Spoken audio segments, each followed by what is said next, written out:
Hello everybody, this is CholeraSC, and I'm bringing you a special Cholera home game once again, and this time I am actually playing Protoss on the map Othello, and I'm facing my good friend Vilda, who is going to be playing Zerg as usual here at the 11 o'clock position. And Vilda is a very nice person, despite what she'll say to you, well, despite how she might say something to the contrary if you ever talk to her, but please don't talk to her because of these commentaries.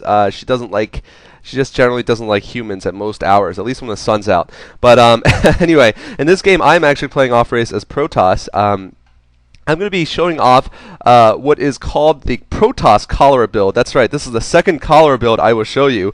And once again, this is my disclaimer that this Cholera Build is just as ridiculous and actually worse than the other Cholera Build, which is obviously a Lurker Rush against Terran. But you'll see what it is. Looks like I'm going to be going for a standard Forge Fast Expand here on Othello.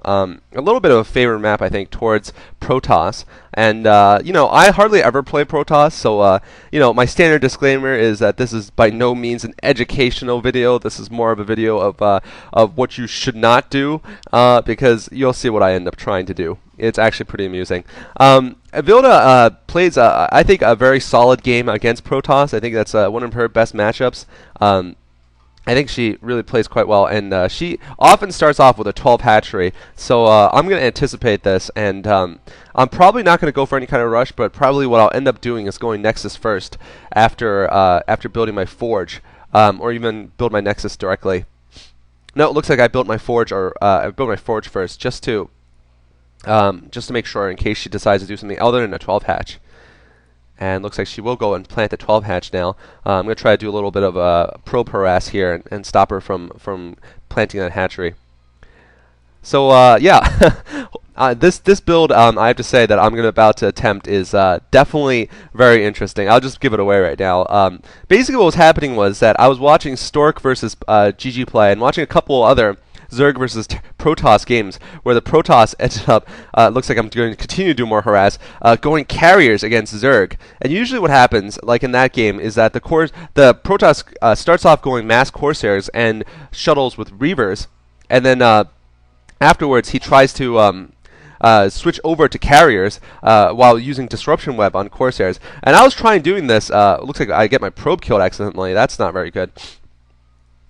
And it looks like I have gone Nexus directly after Forge, and I've now picked up my my Gateway too. I know she's not going to be able to get those Zerglings out as quick as possible. Meanwhile, she's actually gone for a fast gas here instead of going for that third hatchery. I thought she could have gone for a double expand after she's seen my Nexus go up. I think that's actually a good counter to it, is to go for the double expand. But anyway. Well, I was discovering that my shuttle and Reaver micro is possibly the most abysmal thing on this side of Char. It is just so bad. Like, literally, I lose my Reavers to 3 Hydralisks for no reason. So I was getting so frustrated by this that another time when I was playing Vilda, I just decided to screw the Reavers and just go from the Corsairs directly to carriers. And it actually worked out pretty well. It was definitely something surprising. So this is the official Cholera build that I'm going to announce today. It is to go cannons to Corsairs to Disruption Web and then to carriers. That's right, absolutely nothing in between photon cannons and carriers to defend against ground. Of course, I do get the Disruption Web to help me a little bit in terms of against an early Hydralisk break, but it's a pretty suicidal move, I think. But I actually don't think it's terrible. I'll say that for several reasons. I think if you can, it's very good against a Zerg who goes for Hydralisks and goes for Lurkers especially, because that is something that Vilda likes to do, I've noticed. And looks like Vilda actually saving up a lot of minerals. Maybe she is going to go for that double expand. Looks like she's getting a creep colony in the front too. I think that's a little unnecessary, but she's actually gone for a fast lair here now, out of 2 hatcheries. So we could be seeing something like a fast Muleless rush here. That's definitely possible, or maybe some kind of Lurker play. Meanwhile, I'm just getting my core up right now. Of course, my economy is going to be quite strong with this opening build against her build, and I'm getting my second gas also. But in any case, it's quite good if the opponent goes Lurkers. Obviously, Lurkers can't shoot up, and you basically nullify their effect completely if you have the Corsair Disruption Web and Carrier combination. It's okay if the Zerg player goes for lots of Hydralisks, but you really run the risk of getting your cannons broken down before you get the carriers. But the nice thing is it has a great element of surprise, and you could definitely set up an attack. If you can manage to hold the Zerg army off at the front door, you could use your carriers to devastate the Zerg before they can get that Spire up and those Scourge that they need to take care of your carriers. Anyway, so it looks like I'm already placing my first Stargate. I'll probably go 2 Stargates to open with, so we can start getting enough Corsairs. Now, the problem is, I think Vilda does know this is coming, because I was hinting that I was going to do the Cholera build, the dreaded Cholera build. And so I think she might know that I'm about to do my crazy little carrier build. But yeah. Looks like Vilda's actually building her 3rd hatchery inside of her base. I think it's a little bit of a mistake. She could have built it a little earlier and expanded here into this location. I think that would have been the more wise choice. And she's gotten a Hydralisk Den out, and she's actually going for Lurkers. Once again, a little bit slow, but that's okay, because my Protoss is quite terrible. The reason why I play Protoss against her is because she likes to have practice against Protoss to deal with some more formidable foes than me. Some other people from SC2GG. So basically, I'm like her punching bag. And it looks like, yeah, I got a Dragoon out, and I'm just starting to harass this Overlord, but for some reason, I decided not to kill it. That's really smart. Yeah, my Dragoon gets caught up in the probes, and the Overlord almost gets away. But, of course, I will have Corsairs coming, so that Overlord's going to go down.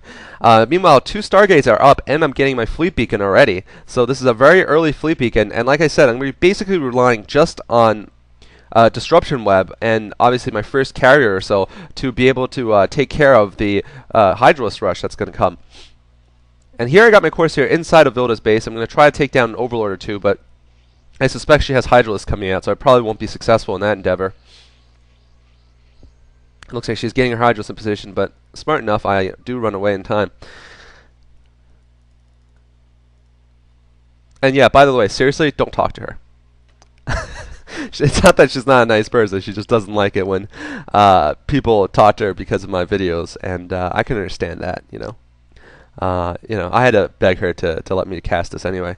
But in any case, I have 3 Corsairs out now, so definitely gonna mass up my Corsairs for now and see what I can do. I got my first carrier coming out already. The problem with my build, of course, is that I'll need to save every drop of gas I can get to get carriers and Corsairs, and I won't have anything for Dragoons or any obviously no Templar or anything like that. Notice that I have gotten +1 air attack. This is something obviously you need to get very early on if you want to be able to do this build successfully. And I'm still continuing to scout around with my Corsairs. Vilda has gotten a little bit of a containing force here, and she's got Lurkers out. She's very good with Lurkers, I think. So she's going to try to break open my front door here. I've just got a couple of Zealots. In fact, I don't even think I should have built these Zealots. I think I should have just built more and more cannons in front with all the minerals I have. Definitely a mistake here, not building more photon cannons if I'm going to go for this crazy build. Looks like Vilda switched all over to Lurkers here. I'm going to know this is coming, of course, but not too much I can do because I don't have anything in the way of ground forces, really. And she's put down a couple of Spore Colonies, actually, to help defend against my Corsair harass. Meanwhile, I'm getting my first carriers out, and I'm researching Disruption Web. I think I already researched carrier capacity, and for some reason I'm not researching attack yet, probably because of trying to save up a little gas. Notice set up a little bit of contain here now. Well, a very good contain, in fact, with the Lurkers. And our Lurkers are beginning to pound away at my gateway here. I don't know why my Zealot's running out. I think he just is not long for the world. No, it looks like he's going to run back. And notice I have nothing for detection, nothing for mobile detection. Not going to get a robotics facility for a while. Looks like finally, actually, just as I say that, I do decide to spare the gas for it. I'm actually surprised. Well, not too surprised, because those Lurkers are very dangerous, and if left unheeded, those Lurkers will be able to do a lot of damage to me and break open my front door. She's got a couple Hydralisks out too, so she's going to be able to help defend against this. It looks like I planted Disruption Web here on the on the Lurker just to stop it from doing as much damage. But my Forge is also getting hit by these Lurkers, and so is my Gateway, so this is going to be bad. The reason why it's bad to lose these, obviously, is because there's less of a wall for me to be able to defend with once the Zergling and Hydralisk push comes in. I'm just desperately trying to throw out my photon cannons. Once again, as you can see, the choke point or whatever, the limiting resource is gas. Vilda, meanwhile, has a lot of gas, but not a lot of minerals because she's been pumping Hydralisks, and she's getting Hydralisk speed right now.